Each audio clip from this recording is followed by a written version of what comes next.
بھارتی حکومت نے معروف اسلامی مبلغ ڈاکٹر ذاکر نائک کی کروڑوں کی املاک کر لی۔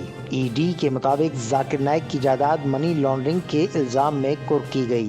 ای ڈی نے مزید بتایا کہ ذاکر نائک کے معاملے میں منی لانڈرنگ کی روک تھام سے متعلق ایکٹ PMLA کے تحت 16 کروڑ 40 لاکھ روپے کی املاک کر کی ہے۔ یہ املاک ممبئی اور پونے میں واقع ہے۔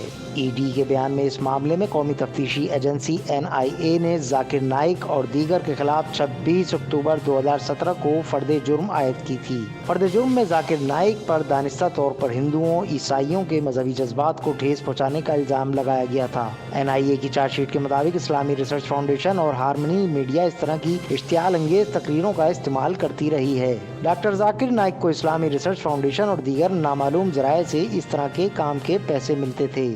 Press the bell icon on the YouTube app and never miss another update.